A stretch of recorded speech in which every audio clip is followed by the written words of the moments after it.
அனைவருக்கும் வணக்கம். இன்றைக்கி நாம் வெஜிடபிள் பிரியாணி எப்படி செய்யணும் அப்படிங்கிறத பார்க்கலாம். வெஜிடபிள் பிரியாணிக்கு நமக்கு தேவையான இது பார்த்தீங்க அப்படின்னா இஞ்சி பூண்டு அரைச்சது ஒரு 2 ஸ்பூன் வரைக்கும் நான் எடுத்து வச்சுருக்கேன். லவங்கம், பட்டை, ஏலக்காய், ஸோ இதெல்லாமே தனியாக எடுத்து வச்சுருக்கேன். அடுத்தது வந்து பார்த்திங்க அப்படின்னா வெங்காயம், பெரிய வெங்காயம் வந்து பார்த்திங்கன்னா ஒரு 3 வெங்காயம், பெரிய வெங்காயம் சின்ன சைஸாக தான் இருந்தது, அது வந்து பார்த்திங்கன்னா 3 வெங்காயம் வந்து இது மாதிரி கட் பண்ணி வச்சுருக்கேன். தக்காளி 2 தக்காளி கட் பண்ணி எடுத்து வச்சுருக்கேன். இது வந்து பார்த்திங்கன்னா கேப்சிசம், அதாவது குடைமிளகா, பச்சை மிளகாய்க்கு பதிலாக குடைமிளகா போட்டோம் அப்படின்னா கொஞ்சம் காரம் இது கரெக்டாக இருக்கும், நமக்கு டேஸ்ட்டும் நல்லாயிருக்கும். அதனால் நான் வந்து கேப்சிசம் எடுத்து வச்சுருக்கேன். கொத்தமல்லி தழை கொஞ்சம், அதாவது ஒரு கைமுட்டி அளவுக்கு கொத்தமல்லி தழை. புதினா வந்து கம்மியாக போட்டால் போதும், கொஞ்சம் புதினா போட்டால் போதும். ஸோ கொஞ்சம் கொத்தமல்லி தழை, புதினா 2 எடுத்து வச்சுருக்கேன். அது வந்து பார்த்திங்கன்னா லெமன் வந்து பார்த்திங்க அப்படின்னா ஒரு அரை லெமன் மட்டும் கட் பண்ணி எடுத்து வச்சுருக்கேன் தனியாக. இது தயிர் வந்து பார்த்திங்க அப்படின்னா ஒரு கப் அளவு தயிர். இது வந்து கொஞ்சம் லைட்டாக புளிச்ச மாதிரி இருக்கணும் தயிர். அடுத்தது வந்து பார்த்திங்க அப்படின்னா காய்கறி, கேரட் வந்து 2 கேரட் எடுத்து வச்சுருக்கேன், சின்னதாக கட் பண்ணி.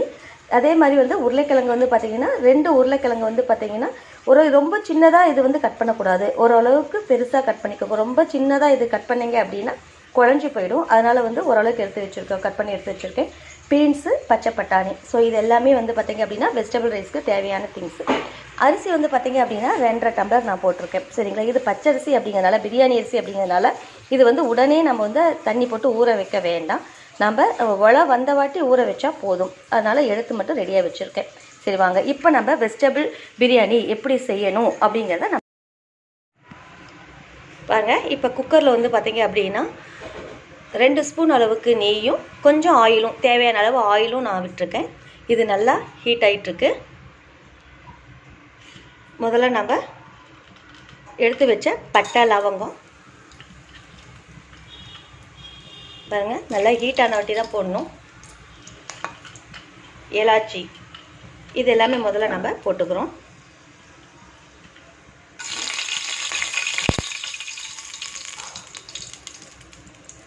நல்லா வெடித்து வந்தவுடனே நம்ம வெங்காயம் ஆட் பண்ணிக்கிறோம்.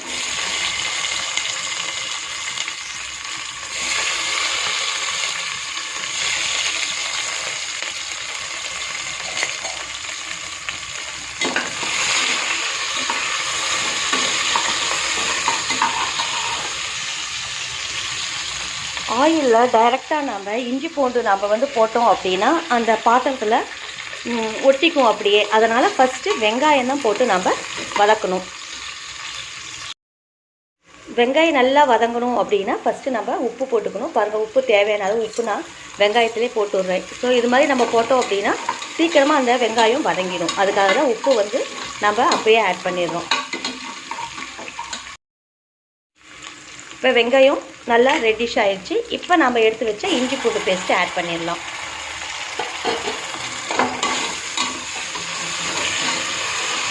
இது ஓரளவுக்கு லைட்டாக செவக்கிற அளவுக்கு நம்ம ஃபஸ்ட்டு நல்லா பாருங்கள், இஞ்சி பூண்டு வெங்காயம் எல்லாமே நல்லா வதங்கிடுச்சு.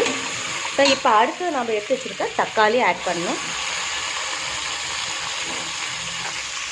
தக்காளி, இந்த கேப்சிகம் இதையுமே நம்ம இதிலே வதக்கி விட்டுடலாம். தக்காளி நல்லா வதக்குற அளவுக்கு நம்ம இதை கொஞ்சம் நேரம். தக்காளி பாருங்கள் நல்லா வதங்கி வந்துடுச்சு. ஒரு கலரே வந்து பார்த்திங்க அப்படின்னா ரெட்டிஷ் கலரில் நமக்கு சேஞ்ச் ஆகிடுச்சு. எப்பொழுதுமே தக்காளி பச்சை வாடை போகிற அளவுக்கு நம்ம நல்லா வதக்கணும். இப்போ நல்லா பச்சை வாடை போயிடுச்சு.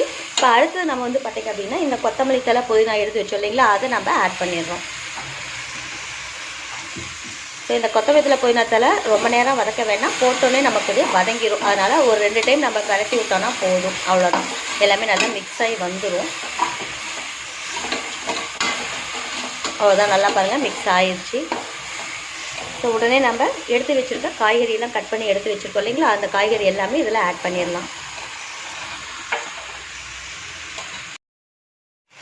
பாருங்கள், நல்லா இந்த காய்கறியெல்லாம் வந்து பார்த்திங்கன்னா மிக்ஸ் ஆகி வந்துடுச்சு, நல்லாவே மிக்ஸ் பண்ணிட்டோம். இப்போ அடுத்தது நாம் எடுத்து வச்சுருக்க தயிர் வந்து பார்த்திங்க அப்படின்னா ஒரு கப் அளவுக்கு நான் எடுத்து வச்சுருக்கேன். ஸோ அதையும் நான் இதிலே ஆட் பண்ணிக்கிறேன். இதை ஒரு டைம் நம்ம நல்லா பிரட்டி விட்டுடலாம்.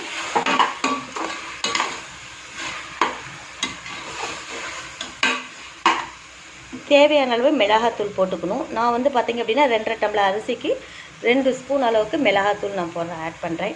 ஏன்னா பச்சை மிளகாவும் போடல. ஸோ மிளகாத்தூள் போட்டு விட்டேன். அடுத்தது நமக்கு தேவையான அளவு பட்டை லவங்கத்தூள். ஆல்ரெடி நான் தூள் பண்ணி எடுத்து வச்சுருக்கேன் பட்டை லவங்கத்தூளை. அது வந்து பார்த்திங்க அப்படின்னா ஒரு 1/2 ஸ்பூன் அளவுக்கு ஆட் பண்ணுறேன். பாருங்கள், நல்லா மிக்ஸ் ஆகி வந்துடுச்சு. இப்போ நம்ம எடுத்து வச்ச அளவு தனியாக நம்ம அதில் ஆட் பண்ணிக்கிறோம். தண்ணி வந்து பார்த்திங்கன்னா 2.5 டம்ளர் அரிசிக்கு நான் 5 டம்ளர் தண்ணி நான் போட்டிருக்கேன். ஸோ இது எல்லாமே நம்ம நல்லா மிக்ஸ் பண்ணி விட்டுறலாம். இது நல்லா கொதி வரட்டும். கொதி வந்த வாட்டி நம்ம அரிசி ஆட் பண்ணால் போதும். கொதி வரைக்கும் நம்ம என்ன பண்ணலாம்னா அரிசியை ஊற வச்சிடலாம். கலர் உங்களுக்கு தேவை அப்படின்னா ஆட் பண்ணிக்கலாம். ஜிலேபி பவுடர் நான் கொஞ்சம் ஆட் பண்ணுறேன். உங்களுக்கு தேவை அப்படின்னா நீங்கள் ஆட் பண்ணிக்கலாம். அரிசி இப்போ நமக்கு உல வரத்துக்கு முன்னாடி நம்ம என்ன பண்ணலாம்னா தயிர் பச்சடி ரெடி பண்ணிக்கலாம். பாருங்கள், தயிர் பச்சடிக்கு தேவையான அளவு நான் வெங்காயம் எடுத்து வச்சுருக்கேன். கொஞ்சம் கொத்தமல்லி தழை, கொஞ்சம் 2 வாசனைக்காக புதினா, கேப்சிசம் நான் எடுத்து வச்சுருக்கேன். உங்களுக்கு தேவைன்னா கேப்சிசம் போடலாம். இல்லை அப்படின்னா நீங்கள் வந்து பச்சை மிளகாய் ஆட் பண்ணிக்கலாம். குடை மிளகாய் வேணுன்னா யூஸ் பண்ணுங்கள், இல்லைனா பச்சை மிளகாய் ஆட் பண்ணுங்கள். இந்த டேஸ்ட் எனக்கு பிடிக்கும் அப்படின்னு சொல்லிட்டு நான் குடை மிளகாய் எடுத்து வச்சுருக்கேன். சரிங்களா? இதில் வந்து தேவையான அளவு நம்ம என்ன பண்ணுறோம் அப்படின்னா உப்பு மட்டும் ஆட் பண்ணிக்கிறோம். சால்ட்டு கொஞ்சம் லைட்டாக நம்ம ஆட் பண்ணிக்கிறோம். ஸோ தேவையான அளவு நான் ஆட் பண்ணிட்டேன். முதல்ல இது வந்து என்ன பண்ணணும் அப்படின்னா நல்லா பிசைஞ்சு விட்டுக்கோங்க. ஓரளவுக்கு நல்லா பிசைஞ்சு விட்டுட்டு அதுக்கப்புறம் தயிர் ஆட் பண்ணிங்க அப்படின்னா தயிர் பச்சடி நமக்கு ரெடி ஆகிடும். தயிர் போட்டு பிசைஞ்சதுக்கு முன்னாடி நம்ம இது மாதிரி கையிலே ஓரளவுக்கு நல்லா மசிச்சு விட்டுறோம். பாருங்கள், ஓரளவுக்கு நல்லா நான் பிசைஞ்சு விட்டுட்டேன். இப்போ தேவையான அளவு நம்ம தயிர் இதில் ஆட் பண்ணிக்கிறோம்.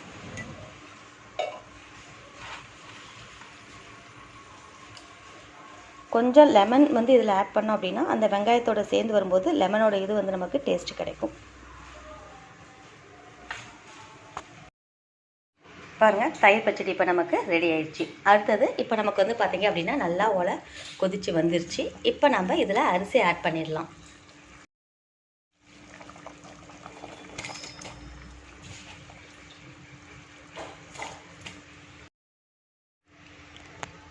அரிசி இப்போ நம்ம இதில் மிக்ஸ் பண்ணிட்டோம். ஸோ அடுத்தது நம்ம வந்து பார்த்திங்க அப்படின்னா எடுத்து வச்சுருக்க நமக்கு இந்த லெமனோட எசன்ஸ் எடுத்து வச்சுருக்கோம். ஸோ அதையும் நம்ம இதில் என்ன பண்ணுறோம்னா ஆட் பண்ணி விட்ருவோம். எப்போதுமே ஒலை நல்லா கொதித்த வாட்டி தான் நம்ம அரிசி நம்ம இதில் ஆட் பண்ணணும். குக்கரில் தானே செய்கிறோம் அப்படின்னு சொல்லிட்டு ஒரே சமயத்தில் எல்லாமே போட்டு நம்ம லாக் பண்ணக்கூடாது. ஸோ ஃபஸ்ட்டு நம்ம ஒலை கொதித்த வாட்டி அதுக்கப்புறமேட்டு நம்ம அரிசியும் லெமனும் நம்ம இதில் ஆட் பண்ணிவிட்டு அதுக்கப்புறமேட்டு நம்ம என்ன பண்ணலாம் நல்லா கலந்து விட்டுட்டு நம்ம குக்கருடைய மூடியை இப்போ நம்ம போடலாம். பாருங்கள், குக்கர் நான் இப்போ போட்டேன். 2 விசில் வந்த உடனே இப்போ இதை பண்ணிடுவேன். பாருங்கள், 2 விசில் வந்துருச்சு. ஒரு 5 நிமிஷம் கழித்து இதோட ப்ரெஷரை வந்து கொஞ்சம் எடுத்து விட்டுருங்க. பாருங்கள், ப்ரெஷர் எடுத்து விட்டால் தான் நமக்கு என்ன ஆகும்னா அடி பிடிக்காது, சாப்பாடு குழஞ்சி வராது, ஓரளவுக்கு நல்லா விதையாக இருக்கும்.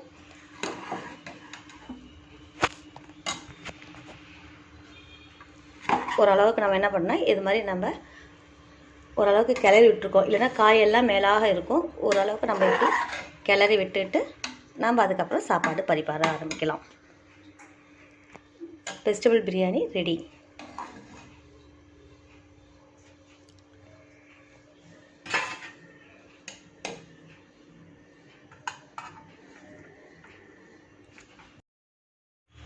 பாருங்கள், சாப்பாடு வந்து பார்த்திங்க அப்படின்னா வெஜிடபிள் பிரியாணி பாருங்கள் அடியே பிடிக்கல. பாருங்கள், கொஞ்சம் கூட அந்த ப்ரெஷர் எடுத்து விட்டால் மட்டும்தான் இது மாதிரி அடி பிடிக்காது. நமக்கு சாப்பாடும் நல்லா விதையாக இருக்கும் நமக்கு.